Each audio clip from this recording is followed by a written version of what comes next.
Salam, bölməmiz havanın elementləri, atmosfer hadisələri. Birinci sual, atmosfer cəbhələri nədir? A variantı istilik qurşaqları arasındakı sərhəddir. B variantı atmosferin qonşu təbəqələrinə ayıran xəttdir. C variantı qonşu hava kütlələri arasında keçid zonalarıdır. D variantı işıqlanma qurşaqlarını ayıran enliklərdir. Y variantı atmosferi digər təbəqələrdən ayıran sərhədlərdir. Deməli, istilik qurşaqları arasında sərhəd deyil, atmosfer cəbhələri istilik qurşaqları daxilində də olur. Atmosferin qonşu təbəqələrini ayıran xətt, belə bir atmosfer cəbhəsi anlayışı yoxdur. İsti və soyuq havanı, yəni qonşu hava kütlələri arasında keçid zonadır. Yəni onları bir-birindən ayıran zonadır. C variantı doğru cavabdır. İkinci sual, mütləq rütubətlik nədir? 1 kub metr havada olan suyun qramlarla miqdarına mütləq rütubət deyilir. Faizlə miqdarına isə nisbi rütubət deyilir. C variantında bu cavab var. 1 kub metr havada olan su buxarının qramlarla miqdarı. Əgər bizə faizlərlə miqdarı desəydi, o zaman olası nisbi rütubət. Üçüncü sual, havanın temperaturunun sutkalıq amplitudu. Amplitud sözünün mənası fərq deməkdir, fərq. Deməli, sutka ərzində ən yüksək temperaturla ən aşağı temperatur arasındakı fərqə deyirik sutkalıq temperatur amplitudu. Variantlara baxsaq, belə bir variant sutka ərzində havanın temperaturunun ən yüksək və ən aşağı göstərəci arasında fərqdir. Y variantı doğru cavab olmuş olur. Dördüncü sual, daimi donuşukluğun yaranması bağlıdır. Deməli, daimi donuşluq olan ərazilər hansı ərazilərdir? Şimali Amerikada vaxtı ikən 4-cü dövr buzlaşmasında 40 dərəcə şimal enindən yuxarı hissələr buz bağlamışdı. Avrasiyada isə 50 dərəcə şimal enindən yuxarı hissələr buz bağlamışdı. Həmin ərazilərdə daimi donuşluq ərazilər formalaşıb. Xüsusilə Avropanın deyil, Avrasiyanın Sibir bölgəsində daimi donuşluq ərazisi daha çoxdur. Yaranma səbəbini soruşur. Rütubət çox deyil Sibirdə. Bunu çıxırıq. Bitki örtüyü də müxtəlif deyil. D variantı rütubət və istiliyin pozulması bu olmayacaq. Qar örtüyünün qalan suxurların buna aidiyyəti yoxdur. Qar örtüyü, qalın qar örtüyü yoxdur orada. Qalın qar örtüyü olur. Müəyyən fəsillərdə olur. Amma qalın qar örtüyü müəyyən vaxtdan sonra artıq əriməyə başlayır zaman-zaman. Amma ümumiyyətlə götürsək, ilin böyük hissəsində nazik qar örtüyü torpaq üstünü örtür. Qarın altında qalan torpaq da, suxurlar da donmaya məruz qalır. Və temperatur da aşağıdır. A variantı doğru cavabdır. Soyuq atmosfer cəbhəsi yaranır. Atmosfer cəbhələri iki yerə ayrılır, isti və soyuq cəbhə. Əgər soyuq hava isti havanı sıxışdırarsa, bu zaman soyuq cəbhə yaranmış olur. İsti hava soyuğu sıxışdırarsa, isti cəbhə. Burada variantlara baxsaq, soyuq hava hərəkət edərək isti havanı sıxışdırdıqda B variantı doğru cavabdır.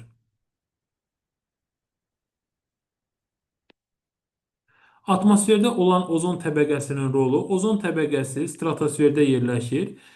Günəşdən gələn ultraviyolot şüaların zərərli təsirini azaldır. Bəli, ozon təbəqəsi təqribən 15-35 kilometr arasında yerləşir.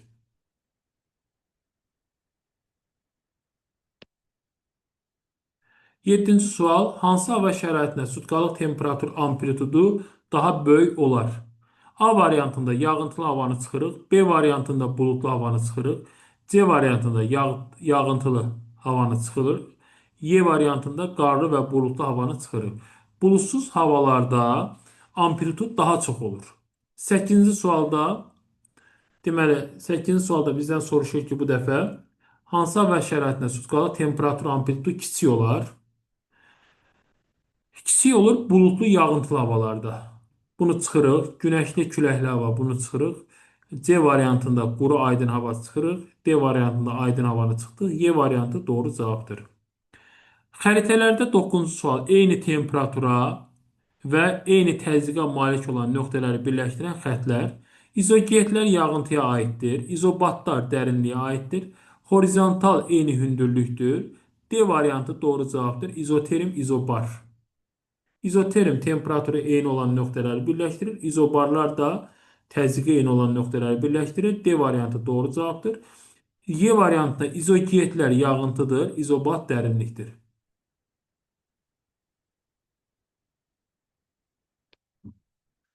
10-cu sual. Sutka ərzində ən aşağı temperatur nə vaxt müşahidə olunur? Sutka ərzində ən aşağı temperatur günəş çıxmazdan biraz əvvəl, yəni təxminən 10-15 dəqiqə əvvəl Y variantı doğrudur. Dünyanın ən soyuq yerləri, deməli, dünyanın ən soyuq yerləri olacaq Antarktidadadır. Fuzi günbəzidir. -91,2 dərəcə müşahidə olunub. Şimal yarımkürəsində isə ən soyuq yer Oymyakondur. -72 dərəcə. Doğru cavab olacaq Y variantı.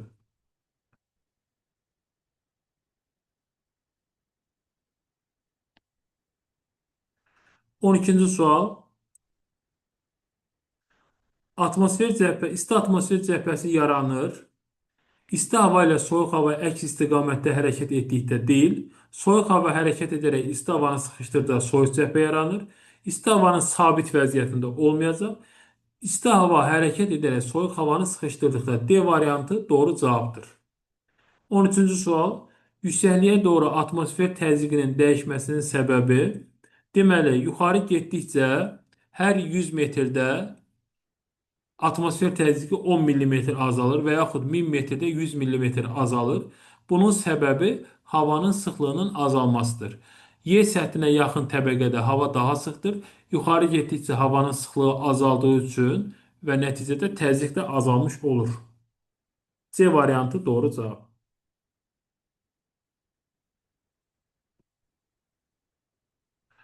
14-cü sual. Temperaturu, təzyiqi və rütubətli ölçən cihazların müvafiq ardıcıllığı, hiqrometr rütubəti ölçür, flüger küləyi ölçür, barometr təzyiqi ölçür, D variantı termometr temperaturu ölçür, amma seismoqraf zəlzələni ölçür. Y variantı termometr temperatur, barometr təzyiq, hiqrometr rütubət. Y variantı doğru cavabdır. 15. Duman və buludun əmələ gəlməsinin ümumi cəhəti əsasən ilin isti vaxtında yaranır. Deməli, 15 soyuq vaxtı da, isti vaxtda ola bilər. Duman daha çox soyuq vaxtlarda müşahidə olunur. Yalnız ilin soyuq vaxtı yaranır. Bu da olmayacaq. Yalnız olan cavablar səhv olur adətən. Yəni, əsasən olsaydı doğru ola bilərdi. C variantı buxarlanma qabiliyyətinin artmasından yaranır. Buxarlanma qabiliyyəti istiliyin artmasıdır. İstilik artdıqca duman azalır, çəkilir. Su buxarının kondensasiyası nəticəsində yaranır. Bəli, hər ikisində su damcılarından ibarətdir. Buxar halında su artıq maye halına keçir. Su buxarının miqdarının azalması nəticəsində yox, artması nəticəsində yaranır. D variantı doğru cavabdır. Sxemdə əks olunan atmosfer hadisəsini müəyyən edin. Biz baxırıq ki, ox işarələri mərkəzdən kənarlara doğru gedir. Əgər ox işarələri mərkəzdən kənara gedirsə, bu antisiklondur. Çünki antisiklonun mərkəzində yüksək təzyiq müşahidə olunur. 17-ci sual. Külək gülü nə üçün tərtib olunur? Külək gülündə bir neçə şey müəyyən etmək olur. Hakim küləyin istiqamətini müəyyən etmək olur. Küləkli günlərin sayını müəyyən etmək olur. Küləksiz günlərin sayını müəyyən etmək olur. Deməli, iqlim tipi olmayacaq, atmosfer cəbhəsi olmayacaq. Hakim küləyin istiqaməti, bəli, bu doğru cavabdır.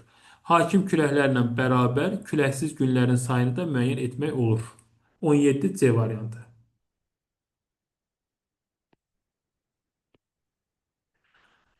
18. Daimi küləklərə aiddir. Prizlər sutkalıqdır, mussonlar mövsümüdür. Mussonlar mövsümü də gilavar yerli küləkdir. C variantı doğru cavabdır. Qərb küləkləri, passatlar, cənub-şərq və şimal-şərq küləkləri də bunlar qütb küləkləri hesab olunur. D variantından xəzirini çıxırıq, Y variantından tayfunu çıxırıq. 19. Passat küləklərinin qərbə meyl etməsinin səbəbi, biz belə deyək, daimi küləklərin yaranma səbəbi yüksək və alçaq təzyiq qurşaqlarıdır. Yüksək təzyiqlərdən alçaq təzyiqə doğru gedir. Məsələn, passat küləkləri tropik yüksək təzyiqdən ekvatorial alçaq təzyiqə doğru gedir. Deməli, daimi küləklərin yaranma səbəbi təzyiq qurşaqlarıdır. Onların istiqamətinə təsir edən isə Coriolis qüvvəsidir. Yəni yerin öz ox ətrafında fırlanması. Burada doğru cavab olacaq D variantı.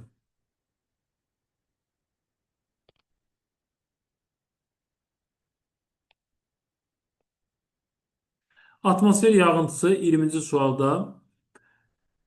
Atmosfer yağıntısının belə bir tərifi var. Troposferdən yer səthinə bərk və maye halda düşən yağıntılara, düşən çöküntülərə atmosfer yağıntısı deyilir. Deməli, A variantında yer səthinə yaxın su dumanının buxarlanma olmaz. Kosmosdan gələn heç olmaz. Havada asılı olan su buxarıdır. Bu yağıntı deyil artıq. D variantı doğrudur. 20-də D variantı troposferdən yer səthinə bərk və maye halında düşən sudur.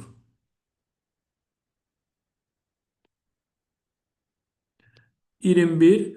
Doymuş hava ən yüksək buxarlanma qabiliyyətinə malik havadır, olmayacaq. Yağıntı vermək qabiliyyətinə malik olmayan bu da olmayacaq. Yağışdan sonraki havanın vəziyyətidir, olmayacaq. Tərkibində mümkün ola biləcək qədər su buxarı olan havadır. Bəli. Məsələn, 0 dərəcədə 1 kub metr havada maksimum 5 qram su ola bilər. Deməli, 0 dərəcə temperaturda 1 kub metr havada 5 qram su varsa, o doymuş hava hesab olunur. Amma 5 qramdan az varsa, o doymamış hava olur. D variantı doğru cavabdır. 22-ci sual. Yer səthində təzyiq qurşaqlarının yaranmasının səbəbi yüksək və alçaq təzyiq qurşaqları var. Təzyiq qurşaqlarının yaranması temperaturla bağlıdır. Yer səthi qeyri-bərabər qızdığı üçün, yəni hər yerdə eyni qızmadığı üçün ona görə də təzyiq qurşaqları yaranır. Burada doğru cavab olacaq B variantı.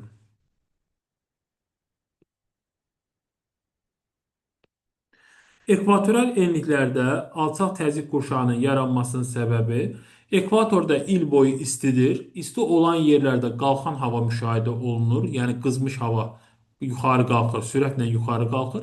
Hava da yuxarı qalxırsa, artıq orada alçaq təzyiq qurşağı formalaşır. Deməli, burada doğru cavab olacaq C variantı. Daha çox yağıntı düşməsi elə qalxan havanın alçaq təzyiqin nəticəsidir. Enən hava olmayacaq. Okeanların genişsə onların səthindən intensiv buxarlanma. Elə orada buxarlanmanın da əsas səbəblərindən biri qalxan havadır. Okean cəryanlarının təsiri bu da olmayacaq. 24-cü sual. Bulutsuz hava şəraitində gündüz havanın temperaturu 6, gecə -3 olarsa. Bulutsuz dediyi üçün qar, yağış, dolu bunlar buluddan əmələ gəlir. Burada iki dənə cavab var. Qrov və şe. Şe gecə temperatur müsbət olarsa yaranır. Burada mənfi olduğu üçün qrov yaranır. Qrova gecə şehi də deyirlər. Temperatur gecə sıfırdan aşağı düşdüyü üçün şeh damcıları bərkiyir. Qrova çevrilir. 25 illik temperatur amplitudunun daha az olduğu ərazilər, illik temperatur amplitudunun ən az olduğu ərazilər ekvatorial ərazilərdir. Ekvatora düşən ərazilər götürməliyik. Mərkəzi düzənliklər mülayim enliklərdir. Dekan subekvatorialdır. Liviya tropikdə yerləşir. Qaraqum subtropik və mülayimdə yerləşir. C variantından Turan ovalını çıxacaq subtropik mülayimdə yerləşir. D variantında Şərqi Avropa düzənliyini çıxacaq, Qrenlandiyanı çıxacaq. Bunlarda amplitud çoxdur, kifayət qədər. Y variantı doğru cavabdır. Kalimantan adası ekvatorial enlikdə yerləşir. Ekvator xətti kəsir. Amazon ovalığı da ekvator xətti kəsir. Y variantı doğrudur. 26-cı sual. İllik temperatur amplitudunun daha yüksək olduğu, biz birbaşa ekvatora yaxın əraziləri çıxmalıyıq. Florida yarımadası ekvatora yaxındır. Konqo ekvatorda yerləşir. Amazon ekvatorda yerləşir. A variantı və Y variantı arasında qalırıq. Əslində İslandiya və Qrenlandiya adalarında da amplitud az deyil. Amma burada daha yüksək dediyi üçün biz bilirik ki, ən yüksək amplitud Sibirdə müşahidə olunur. Digər ərazi isə, ikinci bir ərazi isə Mərkəzi Asiyadır. Mərkəzi Asiyada Qobi yaylası uyğun gəlir. Y variantı doğru cavabdır. 27-ci sual. Qütb ətrafı ərazilər üçün səciyyəvi olan rütubətli əmsalı. Bu rütubətli əmsalı düsturunda bunun sürəti, yağıntını göstərir. Məxrəci isə buxarlanma qabiliyyəti, yəni mümkün buxarlanmanı göstərir. Qütb və qütb ətrafı ərazilərdə mümkün buxarlanma kəmiyyəti 500 mm-dən az olmalıdır. Çünki Artıq burada 500 millimetri keçirsə, o ərazilər nisbətən isti ərazilər hesab olunur. 1000 metr keçirsə, yəni məxrəci 1000 millimetr keçirsə, ora isti ərazidir, daha isti ərazidir. Y variantı ilə D variantını birbaşa çıxmalıyıq. Çünki məxrəc mini keçir. Məxrəc mini keçirsə çox isti ərazilərdə artıq onlar. Qalır A variantı, C variantı və D variantı. Qütb ətrafı ərazilərdə əmsal birdən böyük olmalıdır. A variantında kəsiri bölərkən birdən kiçik edir, B variantında da birdən kiçik edir. C variantı doğru cavabdır. 28-ci sual. Rütubətli əmsalının hansı göstəricisində çay şəbəkəsinin sıxlığı daha az olar?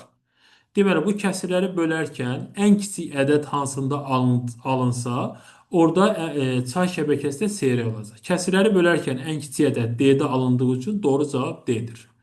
Çünki rütubətli əmsalının kiçik olması oranın quraq ərazi olması deməkdir. Əmsalın böyük olması isə oranın rütubətli ərazi olması deməkdir. 29-cu sual.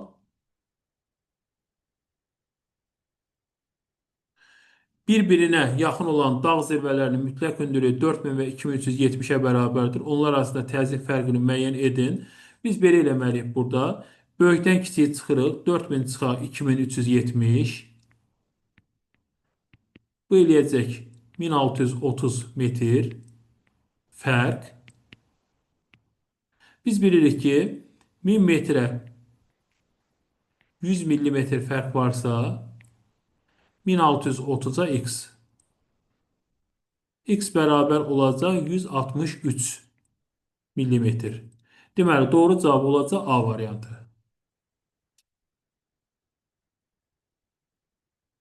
30-cu sual. Kilimanjaro dağında dəniz səviyyəsindən 1200 metr hündürlükdə, bunu burada çəkək, 1200 metr hündürlükdə təzyiq 640-dır. 640 millimetr. 5000 metr hündürlükdə, burada bir 5000 metr çəkək. 5000 metr hündürlükdə təzyiqi tapın. Bizə əgər 2 dənə metr veribsə, böyükdən kiçik çıxacaq biz. 5000 metr var, bir də 1200 metr var. Bunlar arasındakı fərqi tapaq. 5000 çıxaq 1200. Bu eləyəcək 3800 metr fərq. 1000 metrə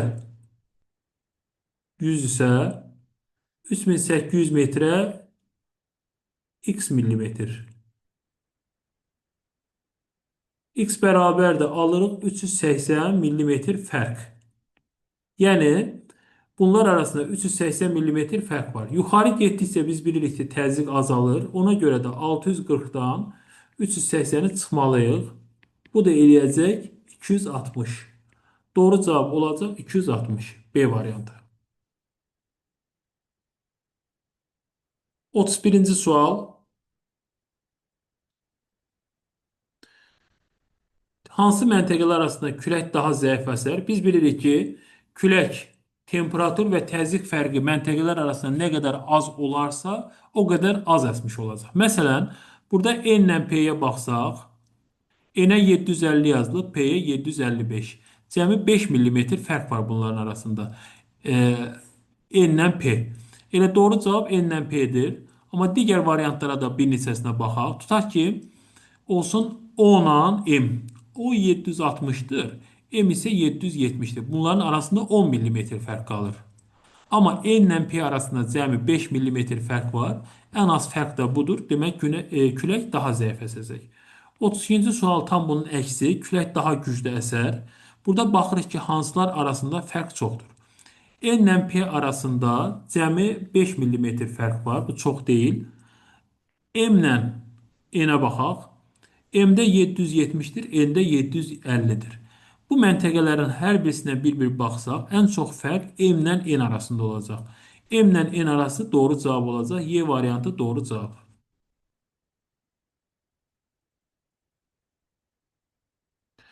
Verilmiş coğrafi hadisənin nəticəsi, əgər küləyin istiqaməti mərkəzdən kənara doğru gedirsə, bu antisiklondur. Antisiklon. Antisiklonun mərkəzində yüksək təzyiq olur. Antisiklon bulutsuz, küləksiz yerlərdir. Yəni hava şəraitidir daha doğrusu. Deməli, düz radiasiyanın kəmiyyəti azalmayacaq. Əksinə bulut yoxdursa, düz radiasiya çox olmalıdır. Nisbi rütubət, rütubətli havalarda, yağıntılı havalarda, buludlu havalarda çox olur. Beyni də çıxırıq. Buludluğun artması olmayacaq. Sutkalı temperatur amplitudu azalmır. Bulutsuz yerdə sutkalı temperatur amplitudu çox olur. Y variantı doğrudur.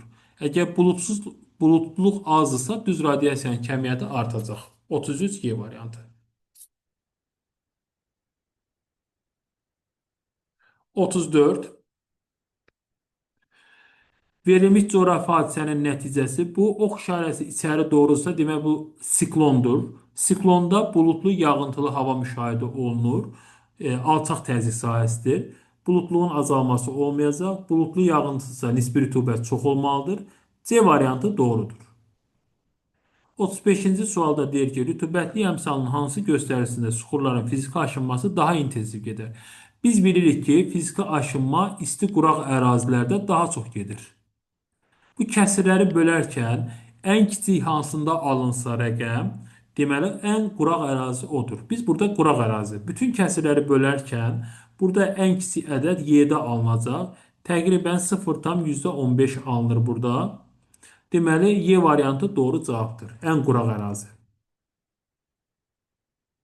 36-cı sualda deyir ki, rütubətli əmsalının hansı göstəricisində suxurların kimyəvi aşınması daha intensiv gedər? Bu dəfə deməli kəsirləri bölərkən ən böyük ədədi götürəcəyik. Çünki sulu yerlərdə kimyəvi aşınma daha çox gedir. Bu kəsirləri bölərkən ən böyük ədəd alınacaq burada B variantında. Deməli kimyəvi aşınma burada çox gedəcək. 36-da B. 37-də havanın sutkalı temperatur amplitudunun daha böyük olduğu məntəqə, okean və dəniz sahillərində amplitud az olur. Okean və dənizdən qurunun içərisinə, materikin içərisinə getdikcə amplitud artır. Bu məntəqələr içərisində okean və dənizlərdən ən uzaq olan 5-dir. Deməli, doğru cavab olacaq Y variantı 5. 38-ci sual. Havanın sutkalı temperatur amplitudunun daha kiçik olduğu, amplitudun daha kiçik olduğu bu dəfə olacaq dənizə yaxın bir yer. Ona görə 1-i götürürük. 39. Şimal yarımkürəsində hava kütlələrinin yayda şimala, qışda cənuba doğru yer dəyişməsinin səbəbi, deməli, hava kütlələri yayda şimala doğru, qışda isə cənuba doğru yer dəyişməsinin səbəbi nədir? Məsələn, subtropik iqlim qurşağında, elə Azərbaycanı misal deyə bilərik, yayda cənubdan, Ərəbistan tərəfdən, İran tərəfdən hava kütləsi gəlir, qışda isə şimal tərəfdən qütb istiqamətindən hava kütləsi gəlir. Buna səbəb günəşin zenit vəziyyətinin dəyişməsidir. Yayda bizə günəş şüaları böyük bucaqla düşdüyü üçün cənub tərəfdən hava gəlir. Qışda isə günəş bizə kiçik bucaqla düşür, yəni günəş cənub yarımkürəsində zenitdə olur. Ona görə şimal tərəfdən hava kütlələri üstünlük təşkil edir. Bu günəşin zenit vəziyyətinə görə olan bir hadisədir. B variantı doğru cavabdır. 40-cı sual. Yer səthində atmosfer təzyiqinin qeyri-bərabər paylanmasının nəticəsi. Bizdən burada səbəb soruşmur, bizdən nəticə soruşur. Deməli, atmosfer təzyiqinin qeyri-bərabər paylanması yüksək və alçaq təzyiq qurşaqları deməkdir. Yer kürəsində 3 alçaq, 4 yüksək təzyiq qurşaqları var. Yüksək təzyiq qurşaqları və alçaq təzyiq qurşaqları arasında xüsusilə daimi küləklər əmələ gəlir. Daimi küləklər də nə deməkdir? Atmosfer sirkulyasiyasının yaranması. Y variantı doğrudur. Burada Y variantında atmosfer sirkulyasiyası hava dövranı deməkdir, küləklər deməkdir. Xüsusilə də daimi küləkləri götürə bilərik. Y variantı. Buxarlanma qabiliyyəti hansı halda artar? Buxarlanma qabiliyyəti və yaxud mümkün buxarlanma temperaturla bağlıdır. Temperatur çox olanda çox olur, az olanda az olur. Əgər bizə deyirsə ki, artar, onda temperatur da artmalıdır. Yəni düz mütənasibdir. Deməli, C variantını götürürük.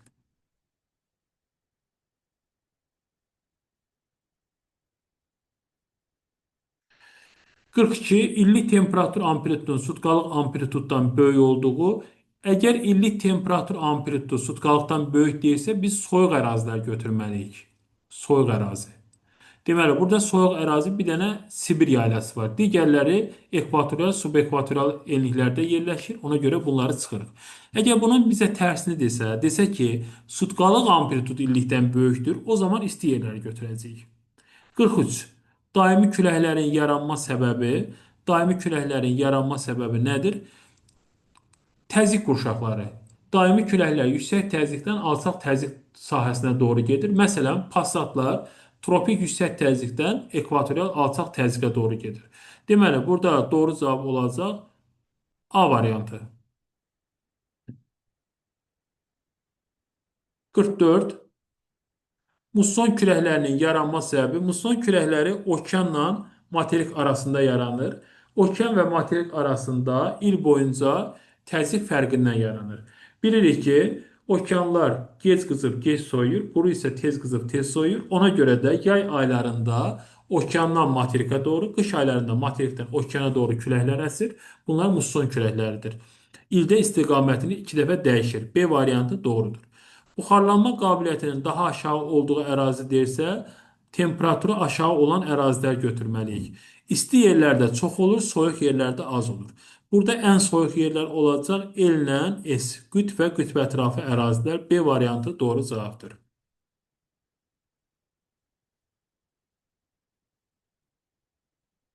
Atakama səhrasında gündüz havanın temperaturunun dəyişməsini düzgün əks etdirən qrafik. Deməli, aşağıda bizə saatları veriblər və temperaturun dəyişməsini veriblər. Biz bilirik ki, ən aşağı temperatur günəş çıxmazdan əvvəl olur, yəni saat 6-dan əvvəl olur təxminən. Ən yüksək temperatur isə günortadan 2-3 saat sonra, yəni saat 14-15. Ən isti temperatur 15 olmalıdır. 15-lərin altından xətt çəkirəm. Baxaq, ən isti temperatur 15. B variantında ən isti temperatur 15 deyil, 18-dir. D variantında ən isti temperatur 15 deyil, yenə də 18-dir. Y variantında ən isti temperatur 15 deyil, 18-dir. A variantında ən isti temperatur 15 deyil, ən isti temperatur səhər 6-dır. Deməli, doğru cavab olacaq C variantı. Ən aşağı temperatur 6-ya yaxındır. Ən yuxarı temperatur isə 15:00-dur. C variantı doğru cavab. 47. Temperatur inversiyası adlanır. Yuxarı getdikcə, yer səthindən yuxarı getdikcə normalda temperatur azalır. Amma bəzən azalma əvəzinə artması müşahidə olunur. Buna deyirlər temperatur inversiyası. Yüksəyə doğru getdikcə temperaturun artması. D variantı doğru cavabdır. 48-də sutka ərzində ən yüksək temperatur müşahidə olunur. Günortadan 2-3 saat sonra, yəni 14-15. 49-cu sual. A məntəqəsində temperaturun sutkalıq gedişi belə olarsa, orta sutkalıq temperaturu tapın. Orta sutkalıq temperaturu tapmaq üçün bunların hamısını toplayıb bölmək lazımdır 8-ə sayına, ədədi orta. Bunların hamısını toplayıb 8-ə bölərkən belə bir rəqəm alınır. 28 dərəcə bölək 8, o da eləyəcək 3,5 dərəcə. Doğru cavab olur A variantı. 50-ci sualda yenə gedişat verilib, orta tutqalıq eyni sualdır. Deməli, -3, -7, 10, -18, -18-i bir kənara yazaq. Üstə gələk. 9, 18, 18, 18, bu da 24. Bu da eləyəcək 42. 42 ilə 18 müsbət 24 eləyir. Müsbət 24-ü də 8-ə bölsə eləyir 3. Doğru cavab olacaq 3. D variantı.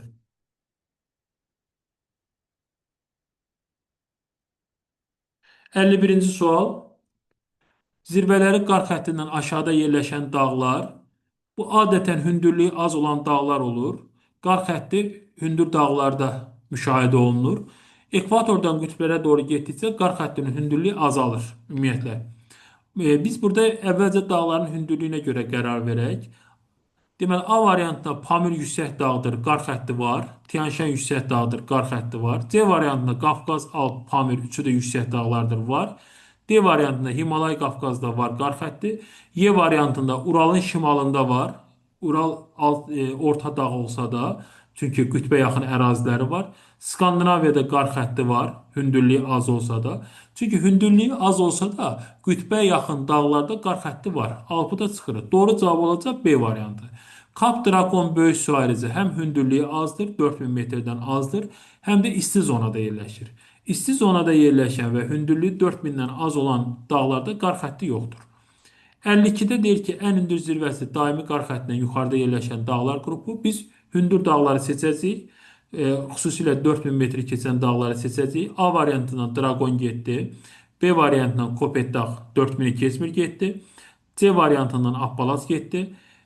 D variantı doğru cavabdır. Y variantından Kap getdi. D variantı doğru cavab. 53-cü sual nisbi rütubətin artması səbəb olur. Nisbi rütubət havada olan suyun faizlə miqdarıdır. Havanın temperaturunun kəskin artmasına nisbi rütubət havada olan suyun faizi artırsa temperatur artmaz. Havada olan suyun faizi artanda temperatur əksinə aşağı düşür. B variantı havanın doyma həddinə yaxınlaşması. Bəli.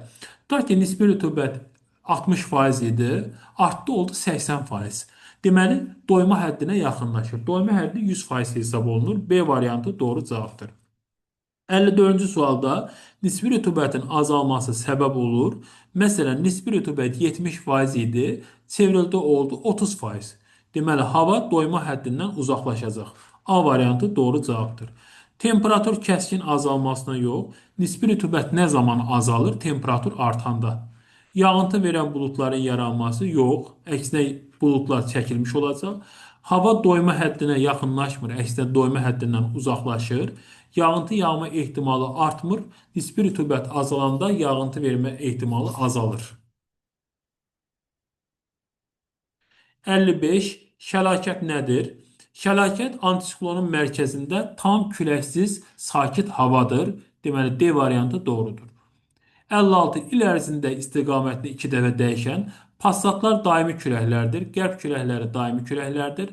Tornado, yəni il ərzində 1-2 dəfə müşahidə oluna biləcək tropik siklonlardır. Güclü tayfun da eyni şəkildə burada mussonlardır. Sutka ərzində istiqamətini 2 dəfə dəyişən küləklər birizlər və dağ-dərə küləkləri var. Burada doğru cavab birizlər. Birizlər sutka ərzində 2 dəfə dəyişir. Gündüzlər dənizdən quruya doğru, gecələr isə əksinə qurudan dənizə doğru əsir. 58. Düzgün fikri müəyyən edin. Troposferdə hündürlüyə doğru temperaturun daima artır, əksinə azalır. Atmosferin ən sıx və ən aşağı qatı stratosfer deyil. Atmosferdə oksigen qazının miqdarı çoxluq təşkil edir. Ozot çoxluq təşkil edir. Azot. Temperatur yüksəklikdə havanın nisbi rütubəti artmır, əksinə azalır. Ekvatorial enliklərdə alçaq təzyiq müşahidə olunur. Doğru cavabdır. 58 Y variantı. 59. Yer səthindən buludlardan düşən yağıntı növləri. Yağış qar dolu buluddan düşür. Digər yağıntılar isə birbaşa havadan çökür. 59 B variantı doğru cavabdır. 60. Yer kürəsində neçə alçaq və yüksək təzyiq, atmosfer təzyiqi mövcuddur? Bir ekvatorial, 2 mülayim, bunlar alçaq təzyiq qurşağıdır. Yəni 3 dənə alçaq təzyiq qurşağı var. 2 tropik və 2 qütb, 4 dənə də yüksək təzyiq qurşağı var. Deməli, toplamda 3 alçaq, 4 yüksək təzyiq qurşağı var. Yəni 7 təzyiq qurşağı var. B variantı doğru cavabdır.